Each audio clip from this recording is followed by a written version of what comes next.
जय श्री शनिदेव। मित्रों, आप सभी का बहुत बहुत स्वागत है आपके अपने YouTube चैनल आदि अनंत भक्ति में। आज हम सुनेंगे श्री शनिदेव महाराज की व्रत कथा। पहले हम जानते हैं विधि। इस दिन शनिदेव जी की पूजा होती है। काला तिल, काला वस्त्र, तेल, उड़द दाल शनिदेव को बहुत प्रिय है, इसलिए इनके द्वारा शनिदेव जी की पूजा होती है। शनि की दशा को दूर करने के लिए यह व्रत किया जाता है। शनि स्रोत का पाठ भी इस दिन पढ़ना विशेष लाभदायक होता है। तो चलिए अब हम लोग कथा सुनते हैं। कथा। एक समय सूर्य, चंद्रमा, मंगल, बुध, बृहस्पति, शुक्र, शनि, राहु, केतु इन ग्रहों में आपस में झगड़ा हो गया कि हम में से सबसे बड़ा कौन है। सब अपने अपने को बड़ा कहते थे। जब आपस में कोई निश्चय ना हो सका तो सब आपस में झगड़ते हुए इंद्रदेव के पास गए और कहने लगे कि आप हम देवताओं के राजा हो, इसलिए आप हमारा न्याय करके बतलाओ कि हम नवग्रह में बड़ा कौन है। राजा इंद्र इस प्रश्न को सुनकर घबरा गए और कहने लगे कि मुझ में यह सामर्थ्य नहीं जो मैं किसी को छोटा और किसी को बड़ा बतलाऊं। मैं अपने मुख से कुछ नहीं कहना चाहता। हाँ, एक उपाय हो सकता है। इस समय पृथ्वी पर राजा विक्रमादित्य दूसरों के दुखों का निवारण करते हैं, इसलिए तुम सब मिलकर उन्हीं के पास जाओ, वही तुम्हारे दुखों का निवारण करेंगे। ऐसा वचन को सुनकर ग्रह देवता चलकर भूलोक के राजा विक्रमादित्य की सभा में जाकर उपस्थित हुए और अपना प्रश्न राजा जी के सामने रखा। राजा उनकी बात को सुनकर चिंता में पड़ गई कि मैं अपने मुख से किसको बड़ा और छोटा बतलाऊं। जिसको भी छोटा बतलाऊंगा वही क्रोध करेगा। परंतु उनका झगड़ा निपटाने के लिए उन्होंने एक उपाय सोचा। उन्होंने सोना, चांदी, कांसा, पीतल, सीसा, रागा, जस्ता, अभ्रक और लोहे 9 धातुओं के 9 आसन बनवाए। सब आसनों में से क्रमशः जैसे सोना पहले और लोहा सबसे पीछे बिछाया। इसके पश्चात राजा ने सब ग्रहों से कहा, आप अपने अपने सिंहासन पर बैठ जाइए। जिसका सिंहासन सबसे आगे है वे सबसे बड़े हैं और जिसका आसन सबसे पीछे है उसे छोटा जानिए, क्योंकि लोहा सबसे पीछे था और वह शनिदेव जी का आसन था। इसलिए शनिदेव ने समझा कि राजा ने मुझे छोटा बना दिया है। इस पर शनिदेव को बहुत क्रोध आया और वह राजा से कहने लगे, राजा, तू मेरे पराक्रम को नहीं जानता। सूर्य किसी राशि में 1 महीना, चंद्रमा 2.25 महीना, मंगल 1.5 महीना, बृहस्पति 13 महीना, बुध और शुक्र 1 महीने, परंतु मैं किसी राशि में 2.5 अथवा 3.5 साल तक रहता हूँ। बड़े बड़े देवताओं को भी मैंने भीषण दुख दिया है। राजन सुनो, राम जी को 7.5 साथी आई तो वनवास हो गया। रावण 7.5 साथी आई तो राम को लक्ष्मण ने सेना लेकर लंका पर चढ़ाई कर दी। रावण के कुल का विनाश हो गया। हे राजन, अब तुम सावधान हो जाओ। राजा कहने लगा, जो भाग में होगा वो देखा जाएगा। इसके बाद अन्य ग्रह तो प्रसन्नता के साथ चले गए, परंतु शनिदेव बड़े क्रोध के साथ वहां से सिधारे।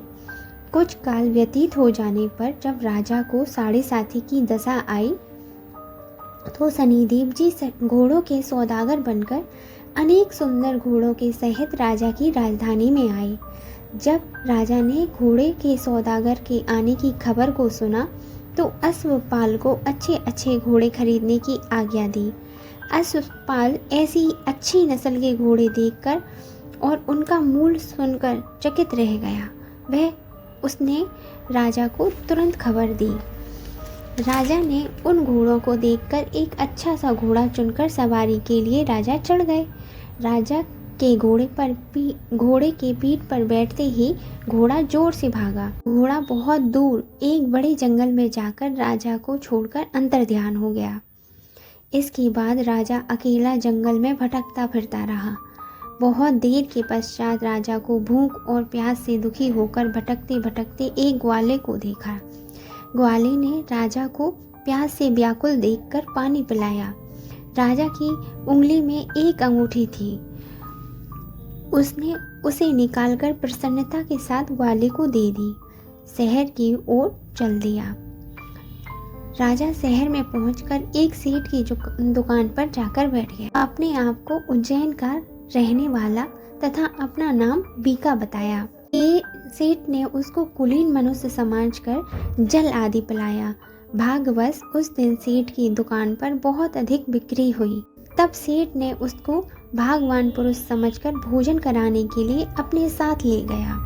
भोजन कराते समय राजा ने एक आश्चर्य की बात देखी कि खूंटी पर लटका हार, वह खूंटी उस हार को निगल रही है।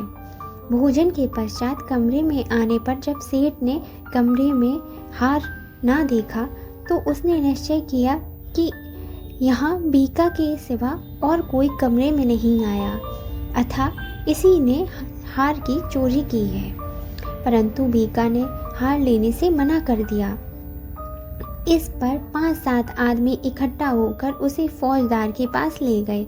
फौजदार ने उसको राजा के सामने उपस्थित कर दिया। वहाँ के आदमी फौजदार ने उसको राजा के सामने उपस्थित कर दिया और कहा कि ये आदमी तो भला प्रतीत होता है, चोर नहीं मालूम होता, परंतु सेठ का कहना है कि इसके सिवा घर में कोई नहीं आया, अब इसी ने चोरी की है। तब राजा ने आज्ञा दी कि इसके हाथ पैर कटाकर चौरंगियां कर दिया जाए। राजा की आज्ञा का तुरंत पालन किया गया और बीका के हाथ पैर कटवा दिए गए। इस प्रकार कुछ काल बीत जाने पर एक तेली उसको अपने घर ले गया और कोल्हू पर उसको बैठा दिया। बीका उस पर बैठा हुआ जुबान से बैल हाँकता रहता था। शनि की दशा समाप्त हो गई। एक रात को वर्षा ऋतु के समय वह मल्हार राग गाने लगा। उस गाना को सुनकर शहर की राजा की कन्या उस राग पर मोहित हो गई और दासी को खबर लेने के लिए भेजा कि यह गाना कौन गा रहा है। दासी सारे शहर में फिरती फिरती क्या देखती है कि तेली के घर में एक चौरंगिया राग गा रहा है। दासी ने महल में आकर राजकुमारी को सब वृतांत बता दिया। वह उसी क्षण राजकुमारी ने अपने मन में यह प्रण कर लिया कि चाहे कुछ भी हो मैं चौरंगिया के साथ ही विवाह करूंगी। प्रातःकाल होते ही जब दासी ने राजकुमारी को जगाना चाहा तो राजकुमारी अनशन व्रत लेकर पड़ी रही।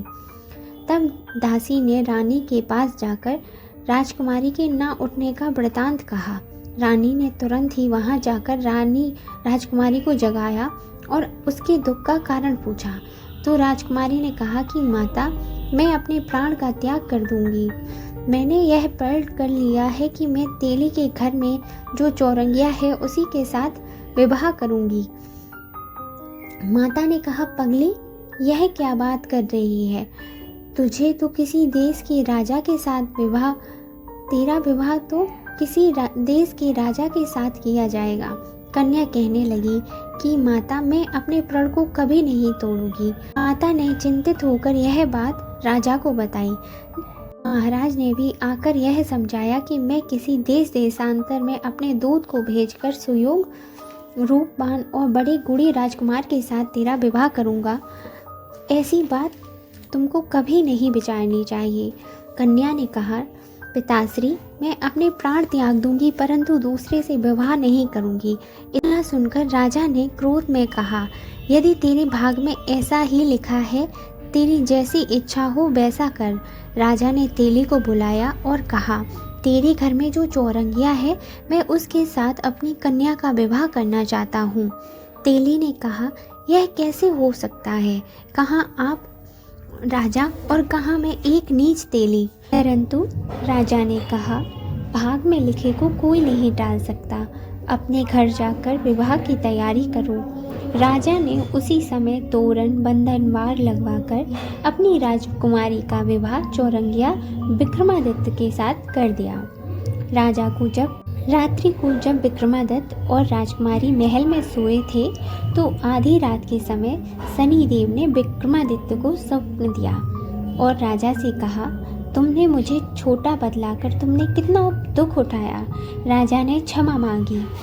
शनिदेव ने प्रसन्न होकर ब्रह्मदत्त को हाथ पैर दे दिए। तब राजा ने कहा, महाराज, मेरी प्रार्थना स्वीकार करें। जैसा दुख आपने मुझे सौंप दिया है, ऐसा और किसी को कभी ना दें। शनिदेव ने कहा कि मैं तुम्हारी प्रार्थना स्वीकार करता हूँ। जो मनुष्य मेरी यह कथा सुनेगा और कहेगा, उसको मेरी दशा कभी भी किसी भी प्रकार का दुख नहीं पहुँचाएगी। जो नित्य ही मेरा ध्यान करेगा या चींटियों को आटा डालेगा, उसके सब मनोरथ पूर्ण होंगे। इतना कहकर शनिदेव अपने धाम को चले गए। राजकुमारी की आंख खुली और उसने राजा के हाथ पैर सही सलामत देखे तो आश्चर्य को प्राप्त हुई। उसे देखकर राजा ने अपना समस्त हाल कहा कि मैं उज्जैन का राजा ब्रह्मदत्त हूँ। यह सुनकर राजकुमारी अत्यंत प्रसन्न हुई। प्रातःकाल राजकुमारी से उसकी सखियों ने पूछा तो उसने अपने पति का सारा वृत्तांत कह सुनाया। तब सबने प्रसन्नता प्रकट की और कहा, ईश्वर ने आपकी मनोकामना पूर्ण कर दी। जब सेठ ने यह बात सुनी कि वह ब्रह्मदत्त के पास आया और ब्रह्मदत्त के पैरों में गिरकर क्षमा मांगने लगा और कहा, आप पर मैंने चोरी का झूठा आरोप लगाया, अतः आप मुझे जो चाहें दंड दें। राजा ने कहा, मुझ पर शनिदेव का कोप था, इसी कारण यह सब दुख मुझे प्राप्त हुआ। इसमें तुम्हारा कोई दोष नहीं। तुम अपने घर जाकर अपना कार्य करो। सेठ बोला कि मुझे तभी शांति होगी जब आप मेरे घर में चलकर प्रीतिपूर्वक भोजन करेंगे। राजा ने कहा, जैसी आपकी मर्जी हो वैसा ही करें। सेठ ने अपने घर जाकर अनेक प्रकार के सुंदर भोजन बनवाए। राजा ब्रह्मदत्त को भोजन के लिए आमंत्रित किया। जिस समय राजा ब्रह्मदत्त भोजन कर रहे थे, एक अत्यंत आश्चर्य की बात दिखाई दी। जो खूंटी पहले हार निगल रही थी, अब वह खूंटी हार उगल रही है। जब भोजन समाप्त हो गया तो सेठ ने हाथ जोड़कर बहुत सी मोहरें राजा को भेंट की और कहा कि मेरे श्री कंवर नाम की एक कन्या है, उसका पानी ग्रहण करें। इसके बाद सेठ ने अपनी कन्या का विवाह राजा के साथ कर दिया और बहुत सा दान दहेज आदि दिया। इसके बाद कुछ दिनों तक वहां निवास करने के पश्चात राजा ब्रह्मदत्त अपने शहर के राजा के निवास करने के पश्चात ब्रह्मदत्त ने शहर के राजा से कहा, अब मेरी उज्जैन जाने की इच्छा है। फिर कुछ दिनों के बाद विदा लेकर राजकुमारी मनभावनी, सेठ की कन्या श्री कुंवरी तथा दोनों जगह के दहेज से प्राप्त अनेक दास दासियां रथ और पालकियों सहित राजा ब्रह्मदत्त उज्जैन की तरफ चले। जब शहर के निकट पहुंचे और पुरवासियों ने राजा के आने का संवाद सुना तो समस्त उज्जैन की प्रजा अगवानी के लिए आई। तब बड़ी प्रसन्नता से राजा अपने महल में पधारे। सारे शहर में बड़ा भारी महोत्सव मनाया गया और रात्रि को दीपमाला की गई। दूसरे दिन राजा ने शहर में यह सूचना करा दी कि शनिश्चर देवता सब ग्रहों में सर्वोपरि हैं। मैंने इनको छोटा बतलाया था, इसी से मुझे यह दुख प्राप्त हुआ। इस कारण सारे शहर में सदा शनिश्चर की पूजा और कथा होने लगी। राजा और प्रजा अनेक प्रकार के सुखों को भोगती रही। जो कोई शनिश्चर की इस कथा को सुनता है और पढ़ता है, शनि देव जी की कृपा से उसके सभी दुख दूर हो जाते हैं। शनिवार के दिन व्रत करने वाले को यह कथा अवश्य पढ़नी चाहिए। ओम शांति, ओम शांति, ओम शांति। दोस्तों, अगर ये वीडियो आपको पसंद आया हो तो इस वीडियो को लाइक करें, कमेंट में जय श्री शनिदेव लिखना ना भूलें और बेल आइकन को दबा दें ताकि हमारे वीडियो के सभी नोटिफिकेशन आपके पास सबसे पहले पहुँचें। और इस वीडियो को अपने दोस्तों के साथ शेयर ज़रूर करें। मिलते हैं अगले वीडियो में, तब तक के लिए जय श्री शनिदेव।